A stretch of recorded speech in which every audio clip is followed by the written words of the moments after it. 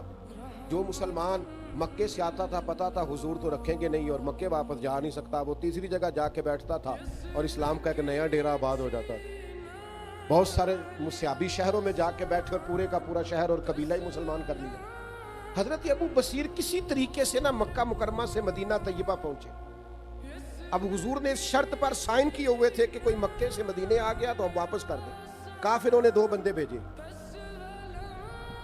کہ جائیں, سرکار کا وعدہ ہے تو ابو بصیر کو واپس لائیں. وہ دونوں آئے, جناب ابو بصیر کو لینے کے لیے نبی پاک علیہ السلام کی خدمت میں عرض کیا, یا رسول اللہ صلی اللہ علیہ وسلم یہ آپ نے وعدہ کیا تو ان کو واپس بھیجیں, تھوڑی دیر کے لیے ذرا غور کرنا.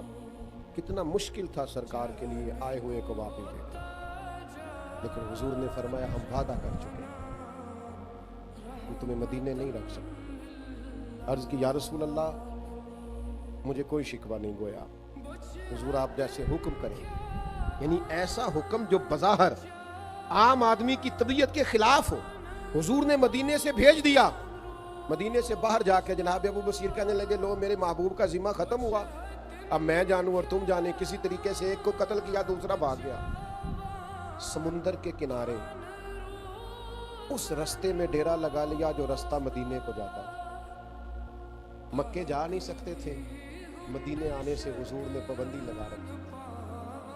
بڑا مشکل کام, بڑا تکلیف ہے. یہ عظیمت کا رستہ ہے کہ آپ جس محبوب کے لیے سب کچھ قربان کرنے کو تیار ہیں, بظاہر انہی کے پاس جانے پر آپ پر پابندی ہے, پر یہ راہ عظیمت کے راہی انہوں نے ان دکھوں کو بھی سکھ سمجھ کے قبول کیا. کتنا زمانہ بیت گیا ساحل سمندر پہ بیٹھے ہوئے. باقی بھی جن کو جگہ نہیں ملتی تھی, حضرت ابو جندل رضی اللہ تعالیٰ عنہ جیسے عظیم صحابہ اس شرط کی وجہ سے جو مکے اور مدینے میں جگہ نہ پاتے وہ بھی ان کے پاس آتے. یہاں نہ انقلابیوں کا, مجاہدوں کی ایک جماعت تیار ہوگی. اب کافر یہاں سے گزرتے تو جس طرح وہ مسلمانوں کے قافلوں کو روکتے تھے یہ کافروں کے قافلے کو روکنے لگے. جس شرط پر بڑا اتراتے تھے نا کفار مکہ, اب انہی لوگوں سے وہ پریشان ہوئے کہ یہ تو جگہ جگہ جتھے بن گئے, حضور کے ہاں جا نہیں سکتے, ہم نے ان کو یہاں سے تکلیف دی ہے, قربان جائیں. اب شرط ختم کرنے کے لیے خود حضور کی بارگاہ مہربانی کریں آپ ان کو بلا لیں مدینے. کفار آئے, زندگی کے بھی اپنے رنگ ہیں. حضرت ابو جندل فرماتے ہیں نبی پاک کا مدینے سے خط آیا, پیغام سبا لائی ہے دربار نبی سے, آیا ہے بلاوا مجھے سرکار نبی سے. کہتے ہیں حضور کا خط تشریف لایا جناب ابو بصیر کے پاس کہ آ جا مدینے.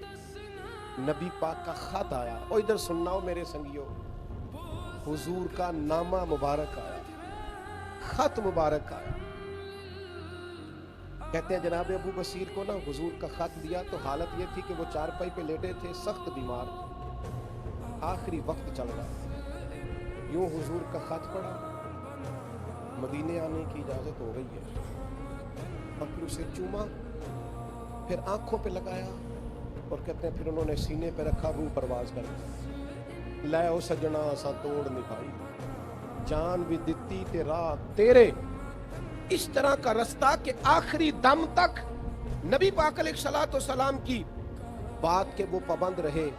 راہ رخصت نہ اختیار کرو, چور دروازے نہ ڈھونڈو, راہ عظیمت کے مسافر بنو.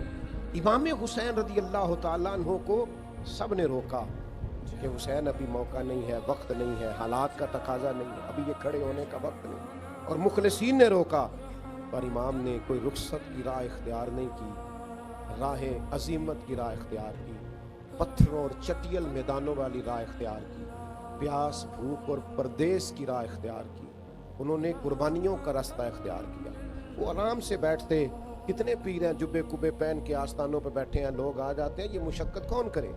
امام حسین کے پاس تو آستانہ تھا مدینہ شریف, مسجد تھی مسجد نبوی شریف, غلام تھے صحابہ اور ان کی اولادیں جو اکرام کرتے تھے امام علی مقام کا, ہر چیز موجود تھی, دنیا وہاں سمٹ کے جاتی, پر کوئی بزدلانہ راہ نہیں اختیار کی.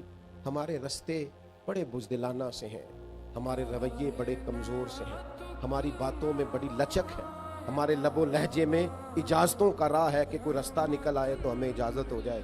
مجھے پتہ ہے نماز پڑھنا آسان کام نہیں, آسان کام نہیں ہے عبادات کرنا. یہ قدم قدم پہ شیطان, وہ جو بڑے سیانے ہیں جن کو پتہ ہے نماز ضروری ہے, جو ہر جگہ کھڑے ہو کے کہتے ہیں یار زندگی کا پتہ کوئی نہیں, فلانا بھی چلا گیا فلاں بھی چلا گیا, پر پڑھ پھر بھی نہیں پاتے. یہ آسان کام ہوتا تو سارے مسلمان نمازی ہوتے. اللہ کہتا ہے وَاسْتَعِینُوا بِالصَّبْرِ وَالصَّلَاةِ, اے ایمان والو صبر اور نماز سے مدد مانگو. وَإِنَّهَا لَكَبِیرَةٌ, یہ دونوں کام ہے مشکل, صبر بھی مشکل ہے, نماز پڑھنا بھی. إِلَّا عَلَى الْخَاشِعِينَ, مگر جو اللہ سے ڈرتے ہیں ان پر کوئی مشکل نہیں, ان کے لیے نماز پڑھنا بھی آسان ہے, صبر کرنا بھی آسان. مشقت ہے. مجھے بہت سارے دوست کہتے ہیں میں 4 نمازیں پڑھتا ہوں تو فجر میں آنکھ نہیں کھلتی, تو میں کہتا ہوں فجر والی نماز ہی تو مزیدار ہے. جب ذرا بستر چھوڑنا پڑتا ہے, جب ذرا نیند سے اٹھنا پڑتا ہے, جب محسوس ہوتا ہے کہ یہ نہ کاروبار کے لیے اٹھا ہے, نہ فلائٹ کے لیے اٹھا ہے, نہ دوستوں کے لیے اٹھا ہے, نہ بس پکڑنے اٹھا ہے, اس نے جو گہری نیند چھوڑی ہے تو اس کا دل کرتا ہے میں اٹھ کے اپنے رب کو سجدے کروں. آپ ذرا غور فرمائے نا, اگر یہ مشقت وہ تہجد کے لیے کرے عبادت کی, یعنی عین سحری میں اٹھے, اور حضور فرماتے ہیں اگر جوان اٹھے, نوجوان اٹھے, چڑھتی جوانی ہے, جذبات ہیں, نیند بھی گہری آتی ہے, سونے کو بھی جی چاہتا ہے, گھر میں اے سی بھی لگا ہوا ہے, سہولیات بھی ہیں, پر سارا کچھ چھوڑ کے اٹھا ہے تہجد پڑھنے کے لیے. تو اللہ کے پیارے رسول صلی اللہ تعالی علیہ وسلم فرماتے ہیں جوان آدمی جب تہجد پڑھنے کے لیے کھڑا ہوتا ہے نا تو اسے دیکھ کے رب مسکراتا ہے جو اس کی شان کے لائق. اللہ مسکراتا ہے جو اس کی شان کے لائق ہے, جو اس کی عظمت کے لائق ہے, جو اس کو شایع ہے. سمجھ لیجئے گا اور یاد رکھیے گا, پہلے علم کے رستے کی مشقت, اس کے بعد عمل کے رستے کی مشقت, عبادات کے لیے جد و جہد, تھوڑی سی کوشش کرنا, تھوڑی ہمت کرنا, اور تھوڑی جد و جہد کے ساتھ عبادات کو سر انجام دینا, اور پھر تربیت اولاد کے لیے تھوڑی سی محنت کرنا, کوشش کرنا. آپ کی خدمت میں عرض کروں, ہماری اولادیں ہم سے بڑا ہی سیکھتی ہیں, ہمارے لب و لہجے سے, ہمارے کھانے پینے سے, پہننے سے, اوڑھنے سے. ہمیں تھوڑی محنت کرنی ہوگی اپنی اولاد کی تربیت کے لیے. لیکچر نہ دیں ان کو, اپنا کردار بہترین کریں. آپ کی زبان پر گھر میں بیٹھے کبھی کوئی کمزور جملہ نہ آئے, کبھی کوئی گالی نہ آئے, کبھی کوئی ایسا لفظ نہ آئے جو بچوں کے ذہنوں پر نقش ہو جائے.